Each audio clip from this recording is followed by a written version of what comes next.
Você consegue ouvir o som de ossos humanos se partindo sob o rugido do Mar do Norte? Este não é o som do campo de batalha, mas a destruição ritualizada daqueles que um dia foram amados. Olhe nos olhos de Astrid, onde o orgulho de um Jarl está sendo esmagado sob um colar de vergonha de ferro enferrujado e espinhos. Você pensa que conhece os vikings por suas sagas de glória, mas a história escondeu a verdade das mulheres apagadas em um silêncio horripilante. Elas não tiveram a misericórdia rápida de uma lâmina.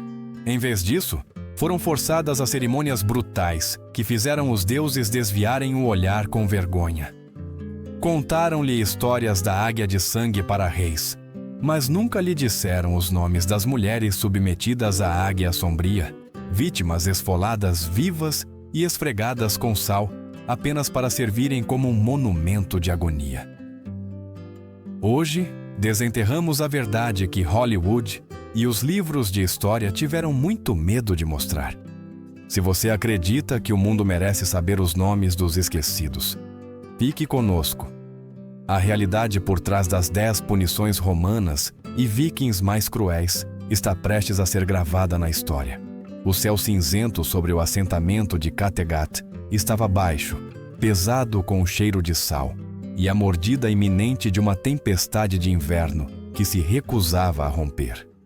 Uma garoa incessante e gélida transformou a terra em um cemitério de lama preta, agarrando-se às botas dos homens do norte, enquanto se reuniam.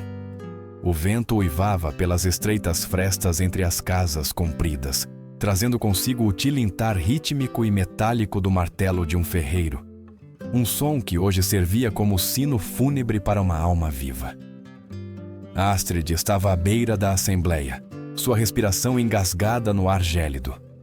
Outrora, o orgulho do salão de seu pai, ela era uma mulher de feições marcadas e olhos da cor de um mar tempestuoso, agora nublados pelo terror. Ao lado dela estava sua irmã mais nova, Tira, uma menina de apenas 10 invernos, com cabelos macios e dourados e mãos trêmulas que se agarravam à túnica de Astrid em busca de calor.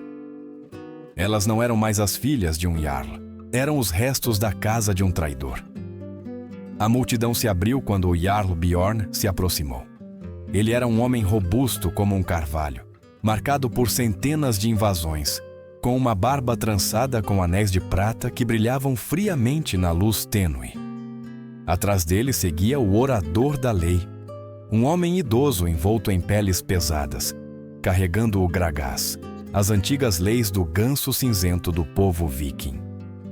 De acordo com a lei sagrada, a voz do orador da lei arranhou como pedras moendo juntas. Os pecados do pai fluem através do sangue das filhas. Como Jarl Erik buscou vender nossas terras aos francos, sua linhagem é despojada de honra. Elas não são mais parentes. Elas são propriedade. Com um puxão brutal, os guardas de Bjorn avançaram.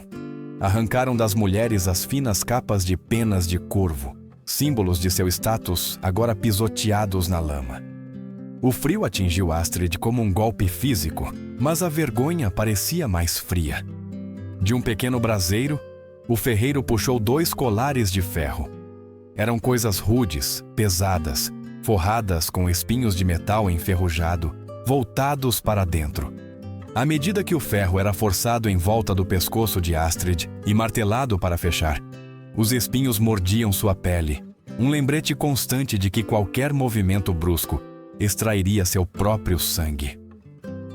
Eram os colares da vergonha. As marcas de uma thrall, que não tinha o direito de olhar um homem livre nos olhos. Para baixo, Bjorn comandou, sua voz um rosnado baixo. Astrid hesitou, sua dignidade gritando em protesto, até que a bota pesada de um guarda atingiu a parte de trás de seus joelhos. Ela caiu na lama congelante.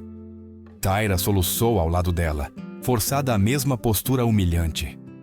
Elas foram ordenadas a rastejar pelo centro do Thing, a grande assembleia do povo. Enquanto Astrid arrastava seu corpo pela lama mordaz, a multidão explodiu. Essas eram as mesmas pessoas que haviam banqueteado no salão de seu pai. O mais doloroso de tudo eram as crianças, Meninos jovens como Ivar, um rapaz ruivo cuja febre Astrid havia quebrado uma vez com cataplasmas de ervas.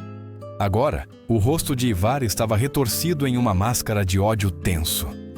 Ele pegou uma pedra irregular e a arremessou. Clang! A pedra atingiu o colar de ferro em volta do pescoço de Astrid, enviando uma vibração pela sua mandíbula que tinha gosto de cobre e de uma dor antiga.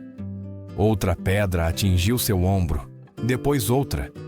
O riso dos anciãos da aldeia abafou o vento assobiante. Astrid manteve a cabeça baixa, seus dedos cavando na sujeira, seu coração endurecendo em um caco de gelo. Ela não estava apenas rastejando na lama. Ela estava rastejando para fora da história, tornando-se um fantasma antes mesmo de parar de respirar. O colar de ferro havia se tornado parte da própria respiração de Astrid. Cada vez que engolia, os espinhos frios de metal a lembravam de que sua garganta não era mais sua. A lama do Ting havia secado, formando uma crosta em sua pele, cinza e rachada como a pele de um lagarto, mas não havia tempo para lavar. As trombetas de vitória soavam perto dos cais. Os homens que haviam transformado o salão de seu pai em um matadouro retornavam de uma incursão costeira, seus cascos pesados com prata e suas mãos manchadas com o sangue de sua família. Dentro do grande salão, o ar estava denso com a gordura sufocante de javali assado e a fumaça acre de fogueiras de turfa. As tapeçarias que a mãe de Astrid havia tecido, retratando as grandes viagens de seus ancestrais, tinham sido arrancadas para limpar as lâminas dos novos mestres. Em seu lugar, sentavam-se o Jarl Bjorn e seus Huskarls, suas risadas ecoando contra as vigas de madeira como trovões. "A cerveja! Onde está o vinho do traidor?" gritou Sigurd, o cicatrizado. Sigurd era um homem enorme, com o rosto dividido por uma linha branca irregular da testa ao queixo, uma lembrança de uma batalha que quase perdera para o pai de Astrid. Seus olhos, pequenos e predatórios, seguiam Astrid enquanto ela lutava para levantar um pesado barril de madeira com a bebida fumegante. Astrid moveu-se pelas sombras do salão, seus movimentos rígidos e cautelosos. O ritual da cerveja amarga havia começado muito antes do pôr do sol. De acordo com a lógica distorcida de seus captores, uma casa que havia traído a comunidade só poderia purificar sua dívida, oferecendo a mais alta forma de hospitalidade viking a seus inimigos. Mas isso não era um ato de graça. Era um desmantelamento metódico da alma. Ao forçar Astrid a alimentar as mesmas bocas que haviam amaldiçoado seu pai, eles a estavam tornando cúmplice na própria anulação de sua família. Trabalhando ao lado dela estava Helga, uma mulher no final dos 30, com olhos cansados e encovados e mãos calejadas por anos cuidando dos fogos comunais. Helga havia sido uma serva de confiança na casa de Astrid, uma mulher que havia ensinado Astrid a identificar ervas curativas. Agora, as mãos de Helga tremiam tão violentamente que a cerveja derramava pela borda dos jarros. "Não olhe para eles, criança", sussurrou Helga, sua voz mal audível sobre as zombarias estrondosas dos guerreiros. "Olhe para o chão. Se você encontrar os olhos deles, você lhes dará um alvo para sua crueldade." Mas alguns alvos eram impossíveis de perder. No centro do salão, Tira, a irmã mais nova de Astrid, estava sendo forçada a segurar uma pesada bandeja de bolos de sal. Seus pequenos braços tremiam, a bandeja de prata mergulhando mais a cada minuto que passava. Sobre ela estava Halfdan, o cruel, um guerreiro mais jovem com um sorriso fino e zombeteiro e cabelos clareados pelo sal marinho. Ele sentia prazer em cutucar a bandeja com o pé, observando a jovem lutar para recuperar o equilíbrio. Os subenredos do salão eram uma tapeçaria de desespero silencioso. No canto, um grupo de mulheres idosas, ex-nobres agora reduzidas a lavadeiras, sussurrava sobre um esconderijo de ferro sob as tábuas do chão da velha forja. Elas esperavam por um momento de fraqueza, seus olhos refletindo a luz bruxuleante da fogueira com um brilho vingativo. Entre elas estava Gunhild, uma matrona formidável com nariz afiado e cabelos prateados trançados em espirais apertadas, semelhantes aos de uma guerreira. Ela havia perdido 3 filhos para o golpe de Bjorn e vivia agora apenas pela esperança de um segredo sussurrado. O banquete atingiu um clímax enquanto a lua subia alto. A cerveja fluía como um rio, mas não era o hidromel doce e melado do passado. A bebida que as mulheres foram forçadas a preparar era infundida com ervas amargas e cinzas, uma poção de traidor, destinada a simbolizar a impureza de sua linhagem. "Você aí, aquele com os espinhos!" Sigurd berrou, apontando seu dedo gorduroso para Helga. "Sirva! Quero ver a espuma tocar a borda!" Helga deu um passo à frente, o rosto uma máscara de pedra. Ela levantou o jarro, mas enquanto o reflexo do fogo dançava no líquido escuro, ela viu o fantasma de sua própria dignidade. Lembrou-se da mãe de Astrid, que a havia tratado como uma irmã. Lembrou-se do dia em que Jarl Erik havia poupado sua aldeia de um incêndio. O jarro permaneceu inclinado, mas nenhuma gota caiu no copo de Sigurd. "Eu disse para servir, escrava." Sigurd sibilou, as cicatrizes em seu rosto ficando de um roxo profundo e irritado. "Vou preparar sua cerveja," Helga disse, sua voz de repente clara e ressonante, cortando o tumulto embriagado. "Vou esfregar seus chãos até que minhas unhas sangrem, mas não brindarei ao assassinato da minha gente." Um silêncio caiu sobre o salão, afiado e frio como uma lâmina de inverno. Jarl Bjorn inclinou-se para a frente, seus anéis de prata tilintando. Ele não gritou. Ele sorriu, uma expressão lenta e aterrorizante de deleite predatório. "Lealdade é uma coisa rara entre fantasmas," disse Bjorn. "Se você não nos der a cerveja, então você a terá toda para si. Já que você ama tanto a casa do traidor, você beberá o sal deles." Ele fez sinal para Halfdan, que arrastou um grande barril incrustado de sal para o centro do salão. Era a salmoura usada para conservar peixes, densa com sal marinho, e o sedimento da cerveja mais amarga. "Beba!" Bjorn comandou. 2 huskarls agarraram Helga pelos cabelos, forçando sua cabeça para trás. Astrid tentou avançar, sua mão estendendo-se para sua amiga, mas a coronha de uma lança de um guarda atingiu seu estômago, dobrando-a ao meio. Ela observou, ofegante, enquanto eles começavam a derramar. O ritual era agonizante. Sal em quantidades tão elevadas era um veneno. Queimava da garganta e ressecava a língua. Helga lutava, seus gritos abafados ecoando contra a madeira, mas eles não paravam. Eles derramaram até que seu estômago distendesse, até que sua pele ficasse pálida e seus olhos saltassem com a pressão do líquido. Cada vez que ela engasgava, eles a golpeavam, forçando-a a engolir a salmoura de sua própria humilhação. A Astrid observava das sombras, suas unhas cravando nas palmas das mãos até sangrar. Ela olhou para Tira, que havia enterrado o rosto nas mãos, chorando em silêncio. Ela olhou para Gunhild, cuja mandíbula estava travada em uma linha de ferro. Quando o barril finalmente esvaziou, eles jogaram Helga de lado como uma boneca quebrada. Ela jazia no chão, ofegante, seu corpo convulsionando enquanto o sal começava a paralisar seus órgãos por dentro. Ela não estava morta, mas estava quebrada, um aviso vivo para qualquer um que pensasse que um escravo ainda possuía vontade. "Continuem o serviço", disse Bjorn, voltando ao seu assento como se nada tivesse acontecido. "A noite é jovem, e ainda estou com sede." Astrid levantou-se, as pernas tremendo. Ela caminhou até o jarro que Helga havia deixado cair, pegou-o e começou a servir. Seu rosto estava tão frio quanto o ferro em volta do pescoço. Ela não olhou para Sigurd, não olhou para Bjorn.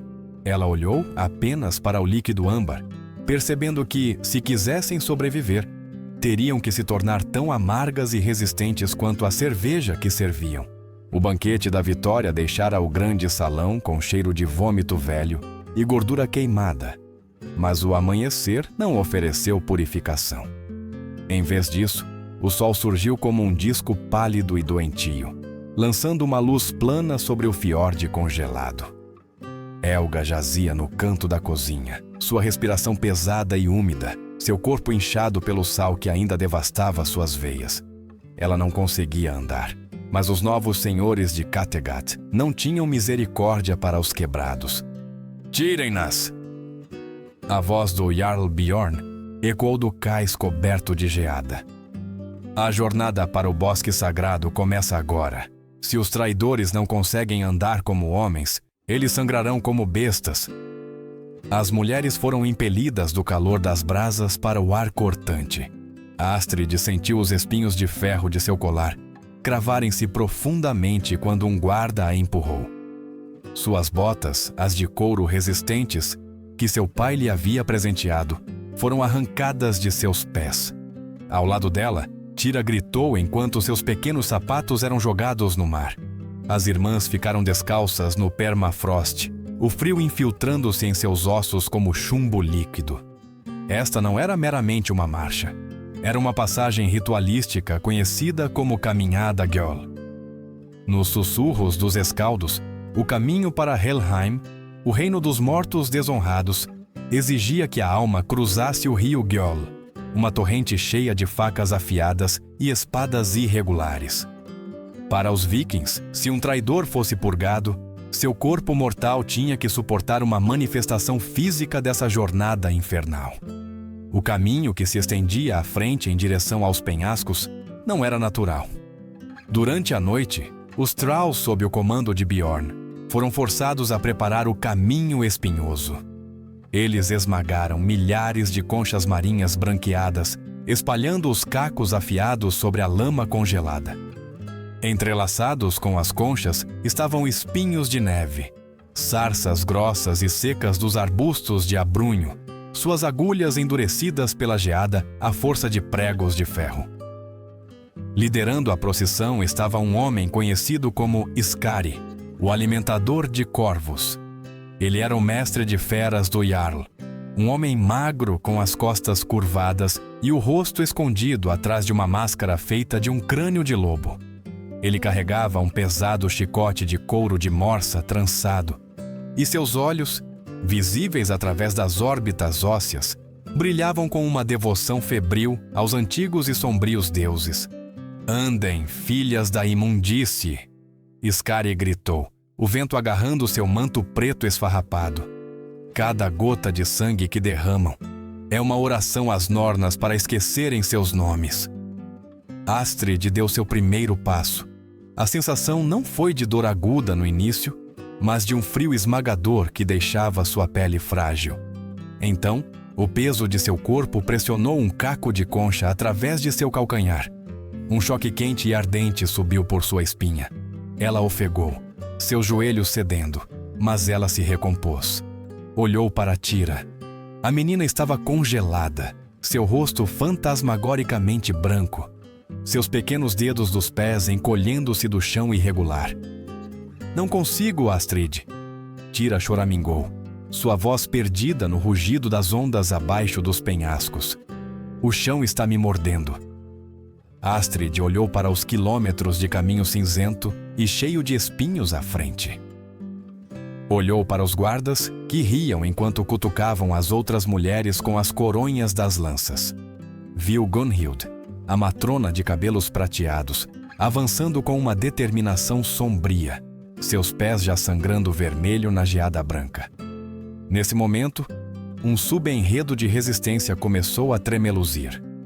Gunhild inclinou-se para Astrid enquanto se moviam. "Fique na minha sombra, criança." A mulher mais velha grunhiu entre dentes cerrados. "Andamos em fila. As primeiras esmagam os maiores espinhos. As que vêm atrás têm um caminho mais suave. Sangramos juntas ou morremos sozinhas." As mulheres formaram uma precária corrente de sofrimento. As mais velhas seguiram na frente, sua pele calejada, oferecendo alguns segundos de proteção antes que as conchas as perfurassem. Astrid observou enquanto o caminho atrás delas mudava de cinza para um carmesim horrível e vívido. A neve não derreteu sob o sangue. Ela o bebeu, transformando-se em uma pasta de sangue congelado. Na segunda hora, o frio havia amortecido a agonia inicial, substituindo-a por uma tortura rítmica e pulsante. Os pés de Astrid não eram mais dela. Eram pesos pesados de carne desfiada. Cada passo parecia pisar em brasas quentes. Ao lado dela, uma jovem chamada Eira, que havia sido tecelã na aldeia, desabou. Seus pés eram uma ruína de ossos brancos e tendões vermelhos. Antes que Astrid pudesse alcançá-la, o chicote de Skari estalou. "Deixem-na para os corvos!" Skari latiu. Se ela não conseguir chegar ao bosque, Hel já a reivindicou. Astrid ignorou o chicote. Ela se virou para Tira, cujas pernas tremiam tão violentamente que ela não conseguia mais ficar em pé. Os pés da criança estavam cobertos de cortes profundos, a pele congelada adquirindo uma terrível tonalidade azul. "Suba, passarinho." Astrid sussurrou, sua voz embargada. "Mas Astrid, seus pés estão tremendo." Tira soluçou. "Sou filha do Mar do Norte," Astrid disse, colocando um falso aço em seus olhos. "Meus ossos são feitos de remos e carvalho. Suba." Astrid ajoelhou-se, as conchas cortando seus joelhos, e puxou Tira para suas costas. O peso adicional era agonizante. Os cacos de concha e as agulhas de abrunho mergulhavam mais fundo nas solas de Astrid, alcançando os nervos. Ela se levantou, sua visão nadando em um mar de cinza e ouro. Passo. O som era um esmagamento nauseante de sangue no gelo. Passo. Um espinho quebrou-se dentro do seu arco do pé, enviando uma nova onda de náusea através dela. A procissão avançava pela beira do penhasco. Abaixo deles, o Mar do Norte se debatia contra as rochas, um lembrete da dança da cobra marinha, que certamente os aguardava mais tarde. Mas, por enquanto, havia apenas o caminho. O clímax da marcha veio no cume dos suspiros. Uma inclinação íngreme onde o vento soprava tão ferozmente que ameaçava jogá-los no abismo. Aqui, os guardas haviam empilhado os espinhos mais densamente. Bjorn estava no topo do cume, observando com um cálice de hidromel na mão. Ele queria vê-las quebrar. Ele queria vê-las rastejar. Astrid sentiu suas forças fraquejarem. O peso de Tira parecia uma montanha. Sua respiração vinha em golfadas irregulares e sangrentas. Ela olhou para seus pés. Não conseguia mais ver a carne. Havia apenas uma espessa camada de vermelho que manchava a neve imaculada a cada passo. A trilha que deixava para trás era uma longa fita ininterrupta de escarlate.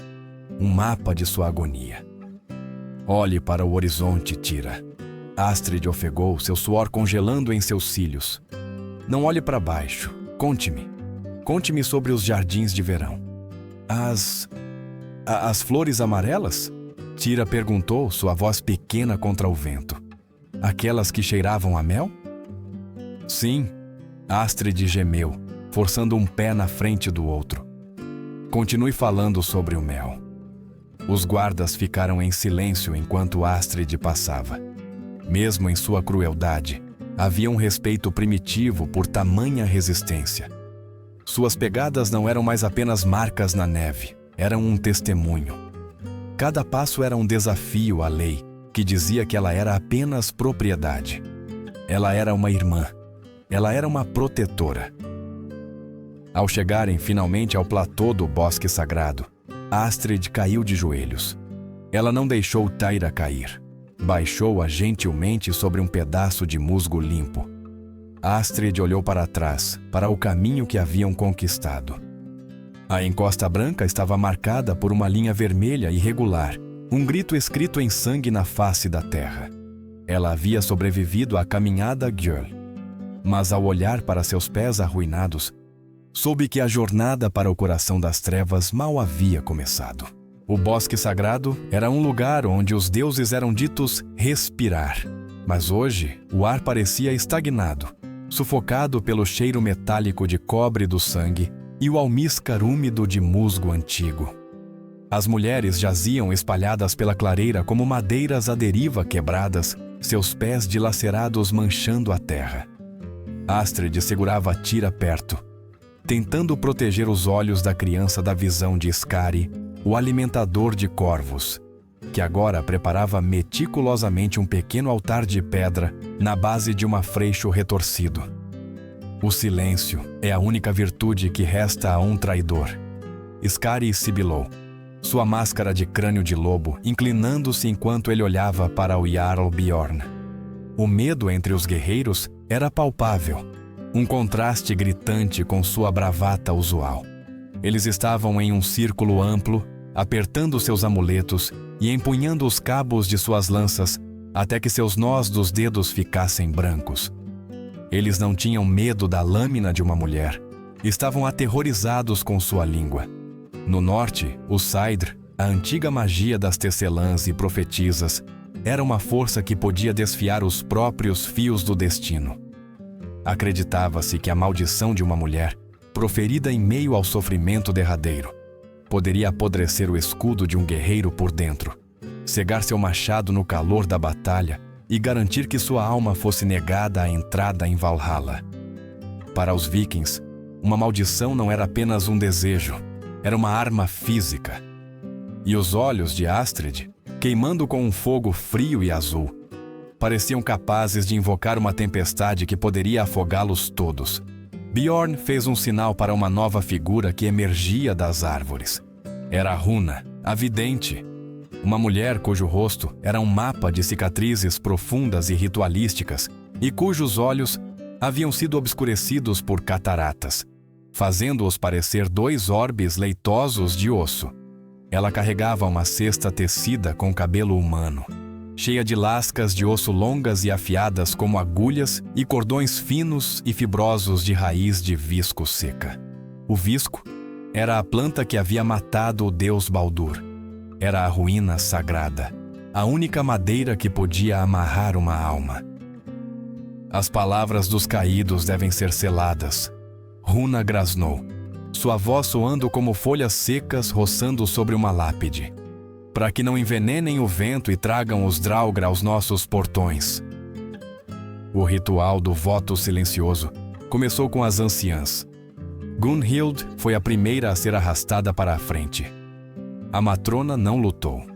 Olhou para Astrid e deu um aceno lento e deliberado, um comando silencioso para resistir. 2 huscarls prenderam a cabeça de Gunhild contra o altar. Runa inclinou-se sobre ela, a agulha de osso brilhando. O cordão de visco estava encharcado em uma lixívia amarga e entorpecente feita de cinzas, mas não foi o suficiente para matar a dor. Astrid assistiu horrorizada, enquanto a agulha perfurava os lábios de Gunhild, entrelaçando a raiz escura através da carne. Os gemidos abafados de Gunhild foram estrangulados em sua garganta, um som de agonia que vibrava através do próprio chão onde Astrid estava sentada. As mãos da mulher mais velha arranhavam a terra, mas ela não implorou. Quando terminou, sua boca era uma linha irregular de cordão preto e pele inchada. Um subenredo de desespero começou a tomar conta das mulheres mais jovens. Eira, a tecelã cujos pés foram arruinados no caminho espinhoso, começou a rir histericamente, o som de uma mente que finalmente cedeu sob o peso dos deuses sombrios. Ela começou a cantar uma velha canção de ninar, sua voz subindo em um tom estridente e assustador, até que um guarda a atingiu no rosto. Os guerreiros se encolheram. Temiam que até a canção dela fosse um receptáculo para uma maldição. A menina! Bjorn apontou para Tira. Não! Astrid gritou, sua voz ecoando nos penhascos. Ela tentou se levantar, mas suas solas arruinadas cederam sob ela. Ela se arrastou para a frente, suas unhas rasgando no musgo.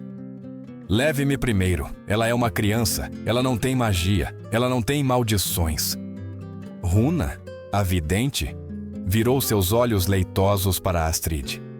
O sangue de um Jarl é potente, seja criança ou não, mas a irmã mais velha. Seu espírito é um espinho no lado do pai de todos. Ela será a próxima. Astrid foi agarrada. O colar de ferro em volta do pescoço dela foi usado como alavanca para puxar sua cabeça para trás. Ela sentiu a casca áspera do freixo contra seu crânio. Skari segurou sua mandíbula com uma mão que cheirava a carniça velha. Astrid não fechou os olhos, não piscou.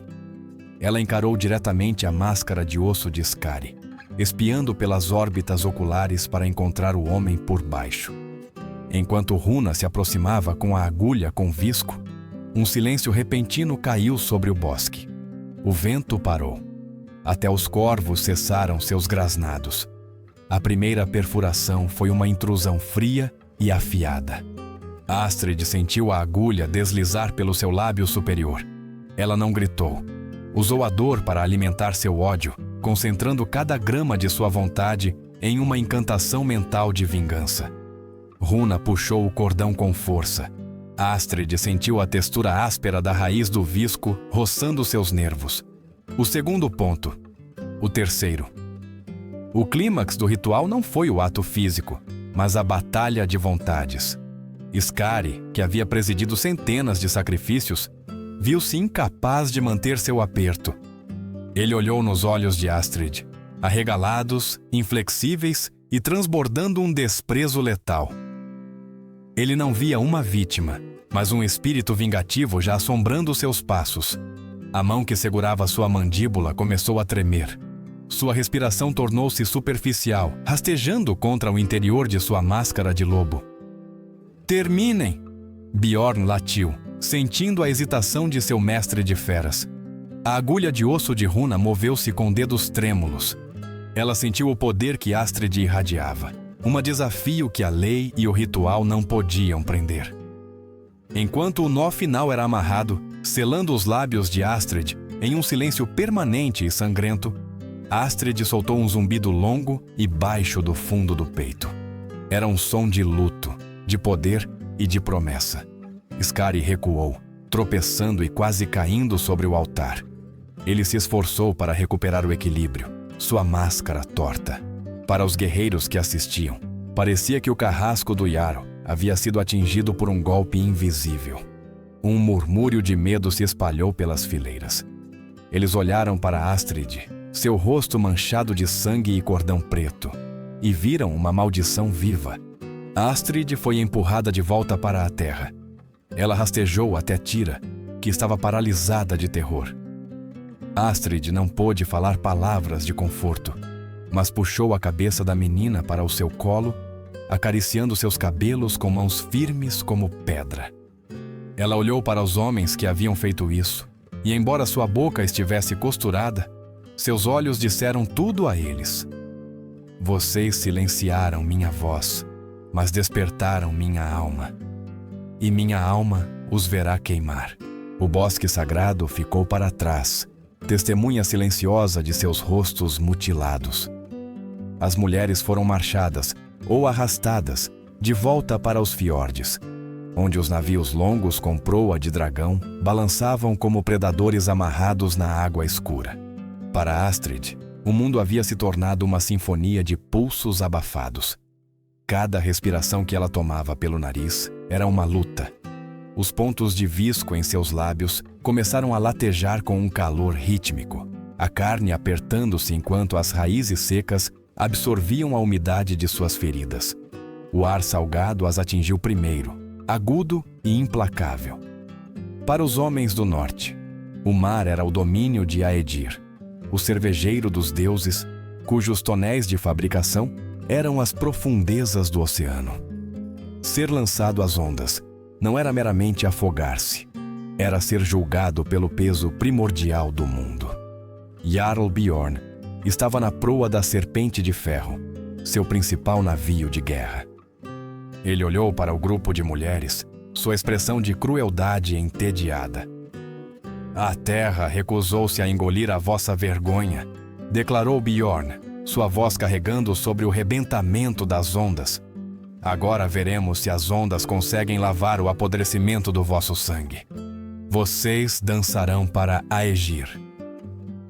A dança da cobra marinha era uma punição reservada para aqueles cuja presença era considerada uma praga espiritual sobre a terra. As mulheres foram forçadas para os man, as passarelas estreitas que corriam ao longo dos lados do navio longo. Uma por uma, seus pulsos foram amarrados com cordas grossas de cânhamo e elas foram baixadas pela lateral. Não foram submersas completamente, mas suspensas de modo que suas partes inferiores do corpo balançavam na água agitada e gelada, enquanto o navio se preparava para zarpar. Astrid sentiu o choque da água como 1000 agulhas. O Mar do Norte no inverno era um túmulo líquido. Ao lado dela, pendurada pela mesma corda grossa, estava um novo rosto. Brynhild.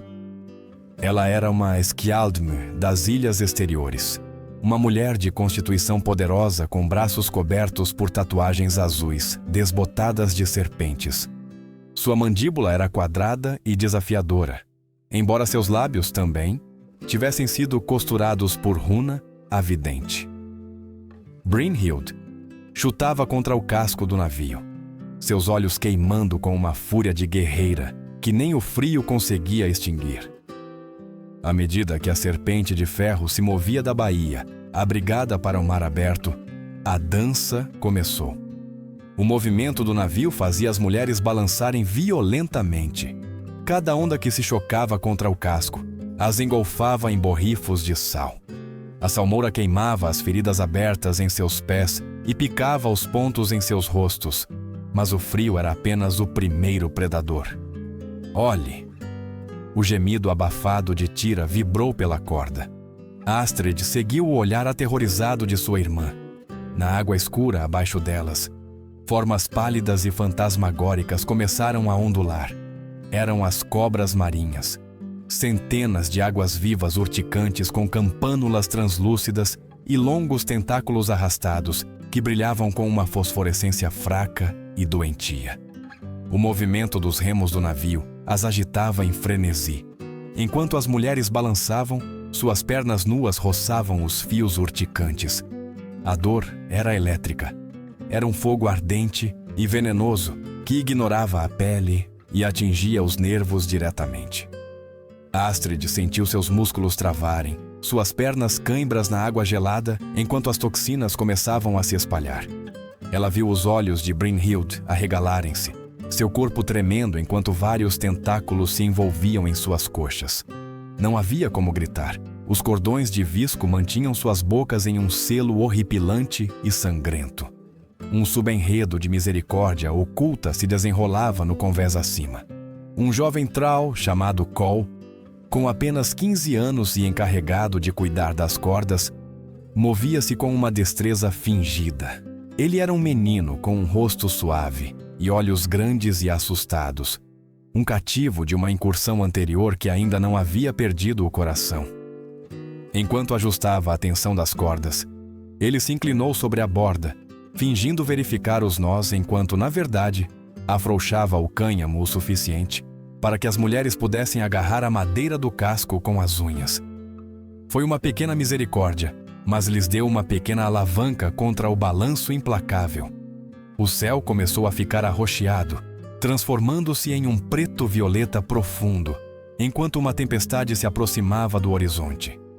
As ondas cresciam, transformando-se em muralhas imponentes de obsidiana, que ameaçavam esmagar as mulheres suspensas contra as pranchas de carvalho do navio. Os guerreiros no convés começaram a entoar um canto baixo e gutural a Aedir, pedindo passagem segura pela tempestade.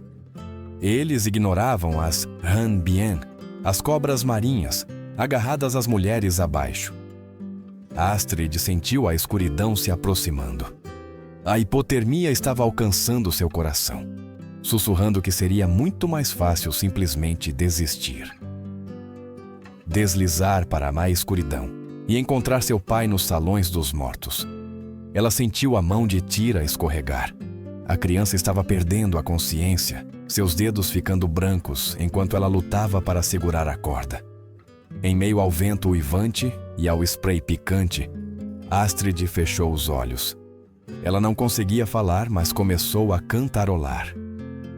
Era uma frequência baixa e ressonante que vibrava através de seu peito, através da corda de cânhamo, e alcançava Brynhild. Brynhild assumiu a vibração. Depois, Gunhild. Depois as outras. Elas não cantaram com palavras. Cantaram com seus espíritos. Uma canção do pensamento. Hat Bang Tam Tuong. Era uma melodia de lareiras antigas, do cheiro de agulhas de pinheiro e do calor do toque de uma mãe. Era uma canção de vida que se recusava a ser extinta pelo sal. Através das cordas que as prendiam, elas estenderam as mãos e as seguraram umas nas outras. Essa corrente humana se tornou sua âncora. Quando a tempestade atingiu seu pico, a serpente de ferro inclinou-se precariamente. As mulheres foram arremessadas contra o casco, sua pele abrasada pelas cracas, suas pernas queimando pelas picadas de água viva. Mas elas não soltaram. Astrid apertou o pulso de Tira com uma força que transcendia ossos e músculos. Ela sentiu o pulso das outras mulheres através da linha, um batimento cardíaco coletivo que desafiava a fúria da tempestade. No convés, Skari, o alimentador de corvos, espiou pela borda sua máscara de lobo escorregadia de chuva. Ele esperava ver cadáveres. Em vez disso, viu uma fila de mulheres, seus olhos abertos e brilhando com uma luz aterrorizante e unificada, suas mãos entrelaçadas como as raízes da grande freixo. O zumbido subiu acima do vendaval. Um coro fantasmagórico que fez os guerreiros cruzarem os braços e olharem para o mar com um novo pavor. Elas não estão morrendo, Skari sussurrou para Bjorn. O mar não as está levando, está as carregando. Bjorn agarrou o corrimão, seus nós dos dedos brancos. A dança da cobra marinha deveria ser uma jornada para Helheim. Mas enquanto o navio subia uma onda enorme, as mulheres permaneceram firmes. Elas transformaram um ritual de execução em um ritual de resistência. Astrid olhou para cima através do spray, seus lábios ensanguentados ainda selados, mas seu espírito gritando uma canção de sobrevivência que as ondas não podiam afogar. A serpente de ferro finalmente gemeu contra as estacas de madeira de uma enseada isolada, longe dos olhares curiosos de clãs neutros. A dança da cobra marinha havia terminado, deixando as mulheres como aparições incrustadas de sal, sua pele pálida e enrugada pela salmoura. Enquanto eram arrastadas para a praia de cascalho irregular, o zumbido, aquela canção assombrosa e mental, desvaneceu-se em um silêncio pesado e sufocante. As pernas de Astrid, outrora poderosas e firmes, eram agora hastes trêmulas de carne, cobertas pelas inchações vermelhas e irritadas de picadas de água viva que ardiam como fogo líquido sempre que o vento as tocava. O destino era um anfiteatro natural de basalto escuro, onde a terra parecia ter sido rasgada pelas mãos de gigantes. No centro, havia uma fileira de estruturas de madeira, em forma de asas de pássaro abertas. Este era o lugar da águia sombria. Para os vikings, a águia de sangue era um ritual para reis e grandes guerreiros, um sacrifício a Odin, que exigia que as costelas fossem arrancadas da coluna.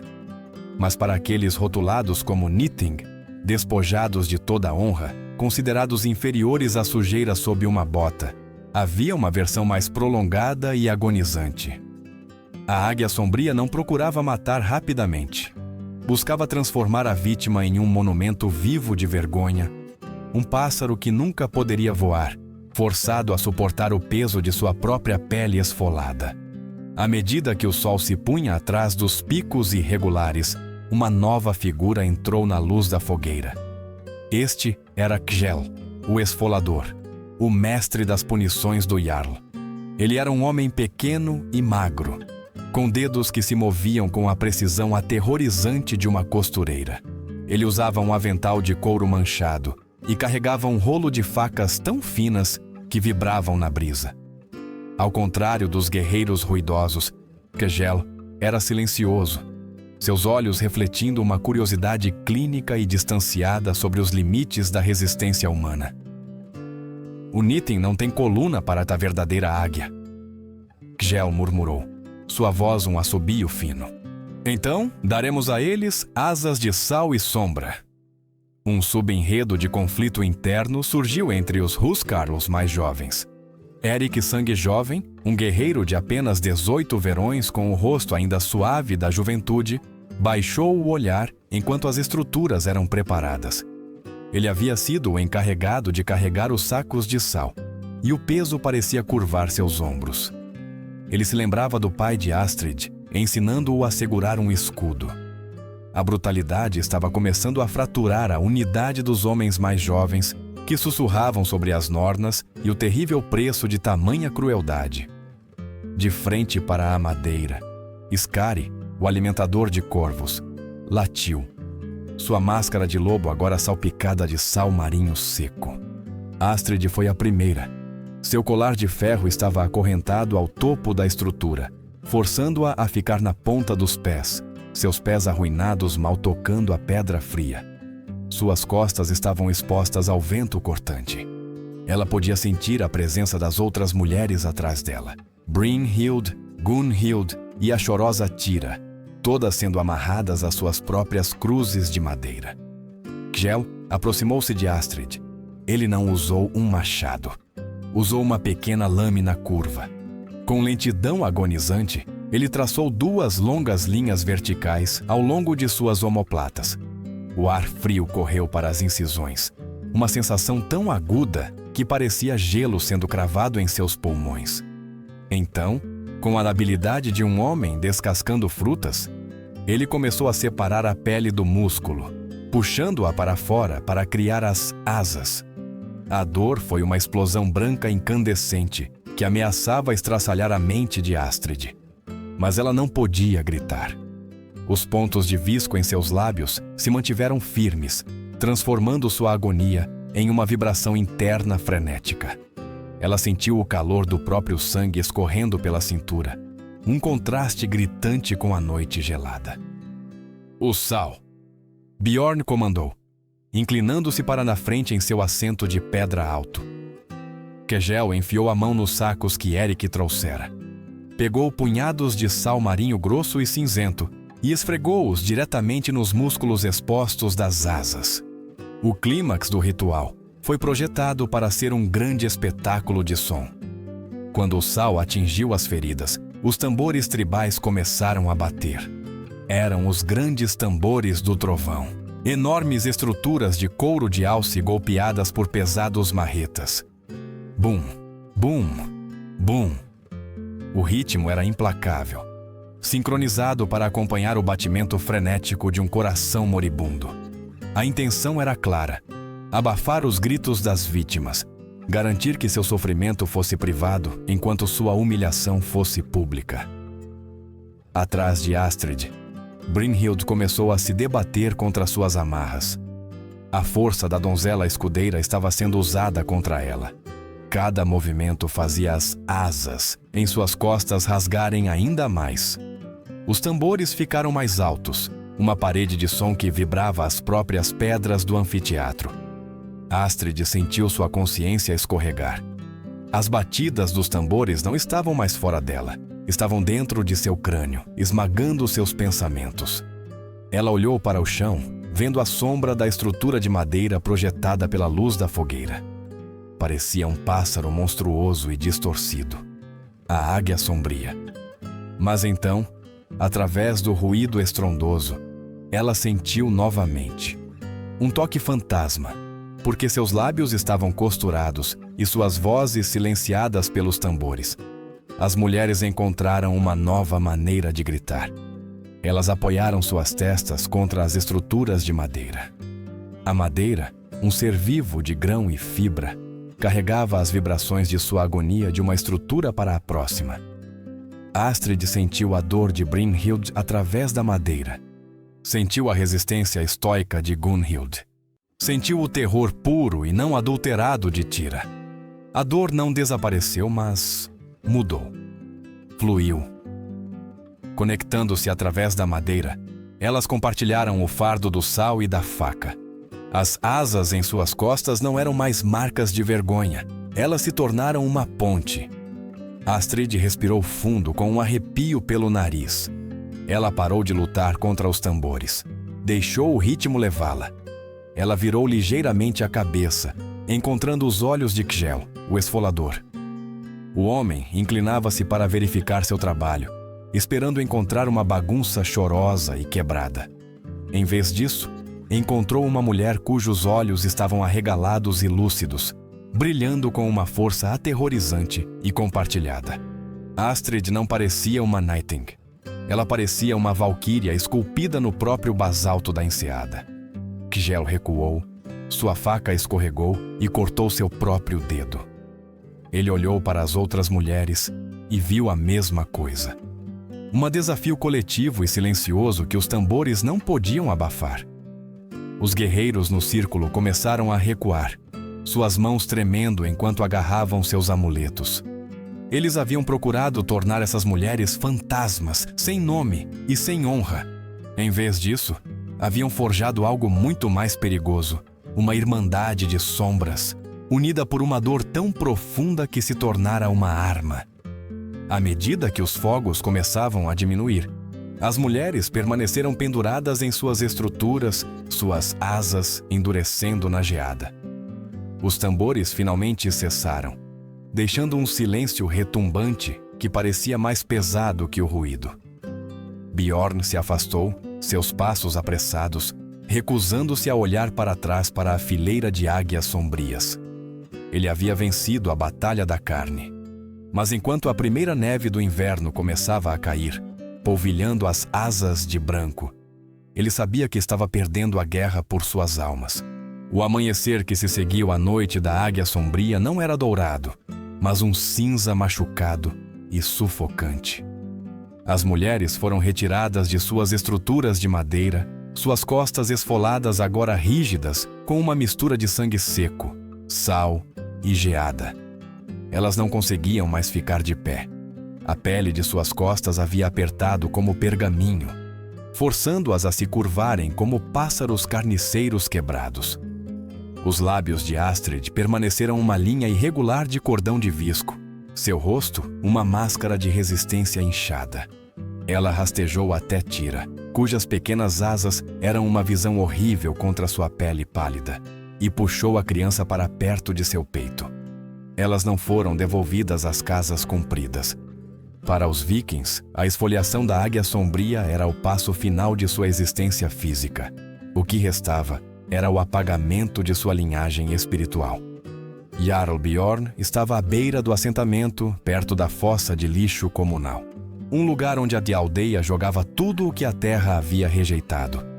Vísceras de peixe apodrecidas, carcaças de gado doente e cacos quebrados de ferramentas inúteis. O norte não se lembra dos fracos, declarou Bjorn, sua voz desprovida de seu antigo triunfo, substituída por uma urgência estranha e oca. Vocês não são mais dos clãs.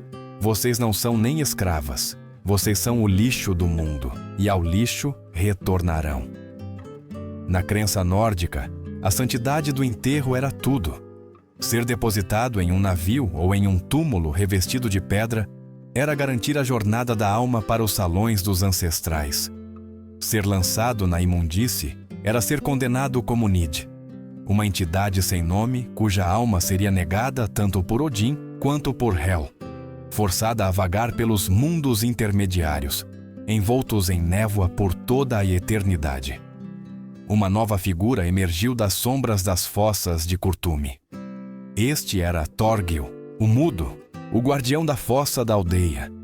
Ele era um homem enorme, com ombros tão largos quanto um cavalo de tração, mas seu rosto era uma ruína de cicatrizes de queimaduras, e sua língua havia sido cortada anos atrás por um crime desconhecido. Ele se movia com uma mancada pesada e rítmica, carregando um longo gancho de ferro usado para arrastar cavalos mortos. Thorgil não olhava para as mulheres com crueldade. Ele as olhava com a indiferença vazia e aterrorizante de um homem que passou a vida entre os mortos. Thorgil começou o trabalho.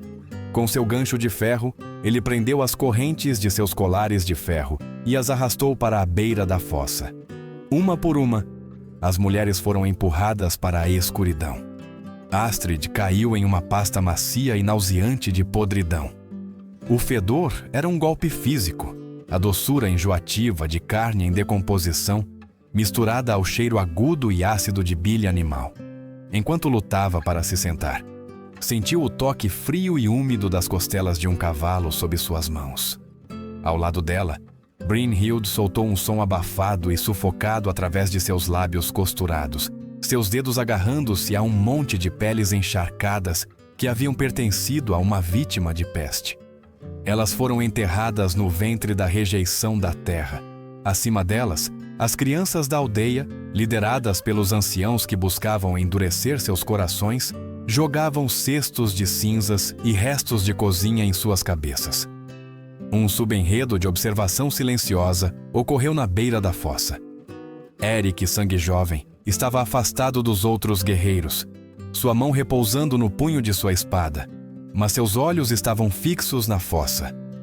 Ao lado dele estava uma mulher chamada Solveig, a herbalista da aldeia. Ela era uma mulher de meia idade com uma mente afiada e uma natureza quieta e observadora. Ela havia visto muitas purificações em seu tempo e via a maneira como os guerreiros mais jovens começavam a recuar. "Você os vê como imundície, garoto?" Solveig sussurrou, sua voz mal um sopro. "Mas a terra é uma mãe estranha. Às vezes, ela esconde seus maiores tesouros nos lugares que nos recusamos a olhar. Observe o Jarl. Ele teme os mortos mais do que os vivos." Dentro da fossa, a escuridão era absoluta. A lama fria escoava para as feridas nas costas de Astrid, o sal reagindo com a sujeira para criar uma agonia latejante e pungente. Tira tremia incontrolavelmente, a cabeça apoiada no ombro de Astrid. As mulheres estavam amontoadas em círculo, seu calor compartilhado a única coisa que impedia a geada de reivindicar seus corações. Astrid sentiu um peso estranho na barra de sua túnica interna. Um pequeno nódulo duro que ela havia esquecido. No caos de ser despojada de sua capa de penas de corvo, ela havia conseguido manter este único pedaço de sua antiga vida. Ela enfiou a mão no tecido esfarrapado com dedos dormentes e puxou uma única semente seca. Era uma semente da grande freixo que havia ficado no pátio de seu pai.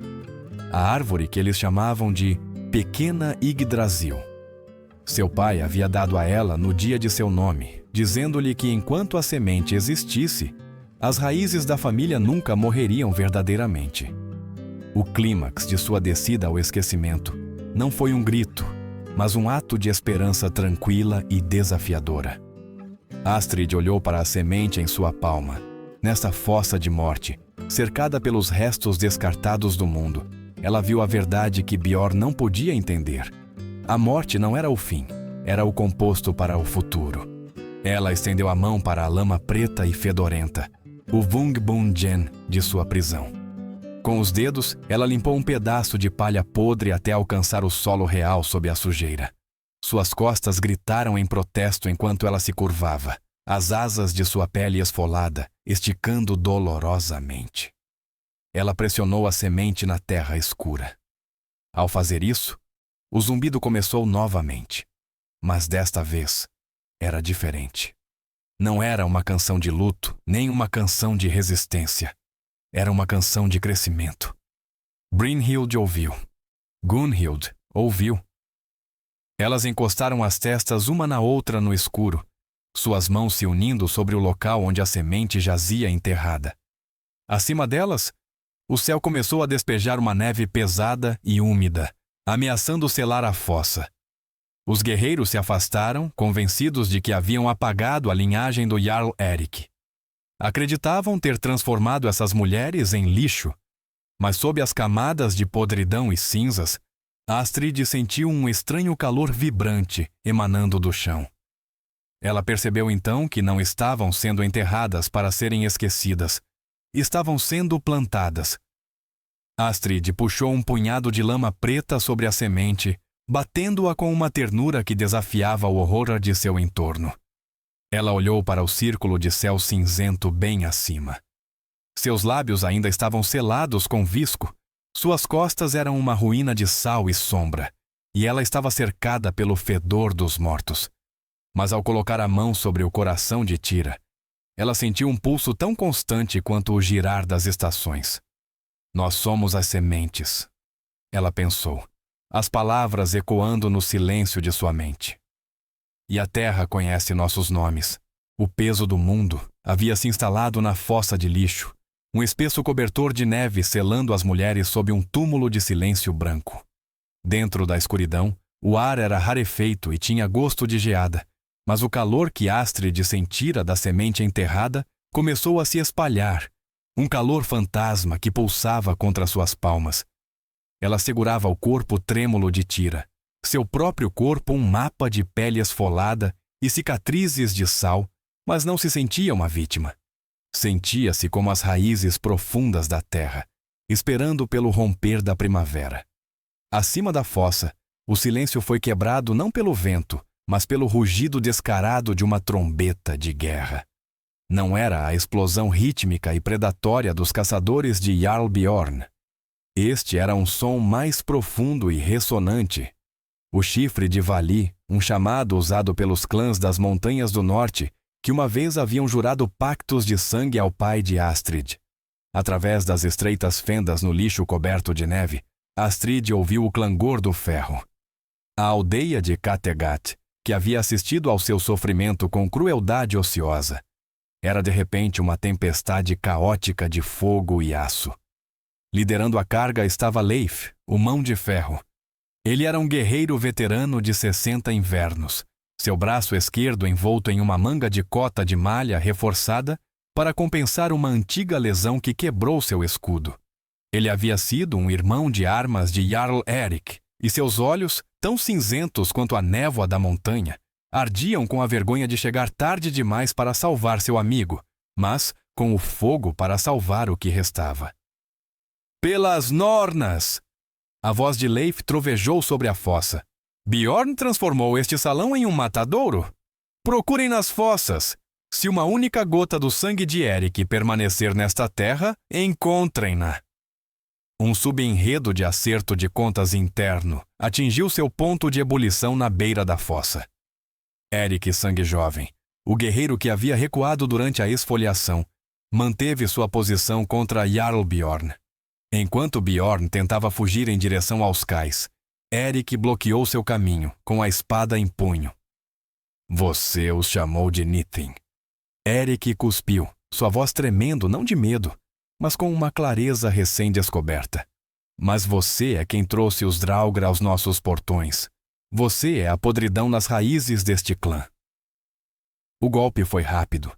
Os Huscarls mais jovens, cansados da crueldade ritualizada que havia manchado sua honra, depuseram suas armas ou as voltaram contra Skari, o alimentador de corvos e seus acólitos. Bjorn foi acorrentado nos mesmos colares de ferro que havia forjado para as mulheres, forçado a ajoelhar-se na lama do Thing. A luz das Nornas, as tecelãs do destino, pareceu romper as nuvens justamente quando Thorgil, o Mudo e os homens de Leif alcançaram a fossa de lixo. Desta vez, não usaram ganchos. Abaixaram escadas feitas de cânhamo resistente e carvalho. Quando Leif desceu na sujeira e viu as mulheres, suas bocas costuradas com visco, suas costas esfoladas em asas de sombra, ele caiu de joelhos na lama e chorou. Perdoem-nos. Leif sussurrou, sua mão coberta de ferro tremendo enquanto ele estendia a mão para Astrid. Astrid permitiu ser carregada para fora. Ao emergir da escuridão, o ar frio pareceu uma bênção em vez de uma maldição. Os aldeões estavam em um amplo círculo, suas cabeças curvadas em uma vergonha pesada e sufocante. Eles esperavam um banho de sangue. Esperavam que Astrid pegasse uma lâmina e exigisse as cabeças daqueles que a haviam apedrejado. O clímax da história desenrolou-se não com uma espada, mas com uma tesoura. Solveig, a herbalista, deu um passo à frente, suas mãos firmes enquanto trabalhava. Com a precisão de quem sabe que a cura é uma forma de batalha, ela cortou os cordões de visco que haviam selado os lábios de Astrid por semanas. Enquanto o último fio era puxado, Astrid não gritou, Ela respirou fundo e trêmula, seu primeiro gole de ar não filtrado. Então, Leif ofereceu-lhe sua própria seax, uma faca de combate pesada e afiada como navalha. Ele apontou para Bjorn, que estava choramingando na terra. Tire a vida dele, Astrid. A lei do norte exige sangue por sangue. Astrid olhou para a faca, depois para o homem que havia destruído sua família. Olhou para as crianças que haviam jogado pedras e para as mulheres que haviam virado as costas. Sentiu as cicatrizes em suas costas apertarem, as asas que nunca mais a deixariam ficar perfeitamente reta. Ela pegou a faca, mas não caminhou em direção a Bjorn. Em vez disso, ela caminhou para o centro do Thing, onde o orador da lei estava tremendo. Ela cravou a faca profundamente no pilar de madeira da Assembleia, o poste sagrado das leis. Não beberei do cálice da vingança. A voz de Astrid estava rouca, soando como o vento através dos pinheiros, mas alcançou todos os ouvidos no assentamento. Se eu o matar, permaneço na fossa. Se eu o matar, a águia sombria nunca para de voar. Ela se virou para a tribo, seus olhos vívidos e terrivelmente sábios. Começou a lhes contar sobre a dança da cobra marinha. Contou-lhes sobre a canção murmurante na tempestade e a maneira como as estruturas de madeira haviam carregado sua agonia compartilhada. Contou-lhes sobre a semente na escuridão. Vocês tentaram nos apagar, ela disse, apontando para as mulheres esfoladas que estavam atrás dela, Brynhild, Gunhild e a pequena Tira. Mas vocês apenas nos mostraram quem realmente somos. Nós somos as que suportam. A partir deste dia, o Gragas será reescrito. Uma casa não é julgada pela força do machado de seu Jarl, mas pela honra que ele demonstra aos que não têm voz. Se vocês querem uma rainha, devem primeiro aprender a ser humanos. Um subenredo de transformação cultural começou quando Gunhild e as mulheres mais velhas deram um passo à frente, pegando os colares de ferro dos guardas e jogando-os no fogo da forja. A Era da Sombra havia terminado. As mulheres não eram mais propriedade, elas eram as arquitetas de um novo Kattegat. Meses se passaram. A neve derreteu, revelando de uma terra que havia sido lavada pelo inverno. Astrid estava no penhasco mais alto, com vista para o fiord, o mesmo lugar onde os traidores eram outrora jogados para a morte. Ela estava vestida com uma túnica simples de lã não tingida. Seus cabelos trançados com as mesmas penas de corvo que ela havia perdido uma vez. Ao lado dela, Tira apontou para a antiga fossa de lixo. Não era mais um lugar de sujeira. A aldeia havia trabalhado por semanas para limpar a podridão, transformando-a em um jardim de lembrança. No centro daquele jardim, um broto vibrante e verde esmeralda havia perfurado a terra preta. A semente da grande freixo havia brotado, suas folhas se abrindo para beber o sol da primavera. Astrid olhou para o horizonte. O mar do norte estava azul e calmo, um vasto espelho para o céu. Ela sentiu as asas em suas costas, as cicatrizes que agora usava como um manto de orgulho. Ela não havia sido quebrada, ela havia sido forjada. Enquanto a luz do sol da manhã tocava seu rosto, ela sabia que, embora a história pudesse tentar esquecer o sofrimento dos anônimos, a terra sempre se lembraria da força daqueles que cresceram na escuridão. A história de Astrid e suas irmãs é mais do que uma crônica de crueldade antiga. É um espelho que reflete nossa própria capacidade de suportar. Em nossas vidas diárias, podemos não enfrentar colares de ferro ou asas esfoladas, mas todos encontramos momentos em que o mundo tenta nos silenciar, nos rotular ou enterrar nosso potencial sob o peso do fracasso e do julgamento. A moral da jornada delas é esta: você não é o que acontece com você. Você é a semente que decide crescer apesar do solo. Quando você enfrenta injustiça ou dificuldade, você tem uma escolha. Você pode deixar o sal da amargura te consumir, ou pode usar sua luta para forjar um espírito que até seus inimigos devem respeitar. O verdadeiro poder não vem da espada da vingança, mas da coragem de se manter firme, dizer sua verdade e quebrar o ciclo de dor para aqueles que vêm depois de você. A história é escrita pelos vencedores, mas a verdade pertence àqueles que se lembram. Se esta história tocou seu coração e o lembrou da força que há dentro de você, por favor, curta este vídeo e compartilhe Casseio com alguém que precisa ouvir uma mensagem de resiliência hoje. Comente abaixo com seus pensamentos.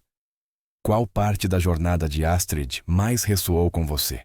E se você quer garantir que as vozes dos esquecidos nunca mais sejam silenciadas, clique no botão de se inscrever e ative as notificações para se juntar à família Coroa e Adaga. Ao fecharmos este capítulo, vamos tirar um momento de paz. Que o Criador de toda a vida o abençoe com um coração tão resiliente quanto a Grande Freixo. Que você encontre luz em seus abismos mais escuros e a força para transformar suas cicatrizes em asas de sabedoria. Que seu lar seja um santuário de honra e que você sempre caminhe com a graça daqueles que sobreviveram à tempestade. Se você acredita que a esperança pode florescer em qualquer sombra, e se você se posiciona com o espírito dos resilientes, por favor, escreva amém nos comentários abaixo. Até a próxima. Lembre-se da verdade e mantenha-se forte.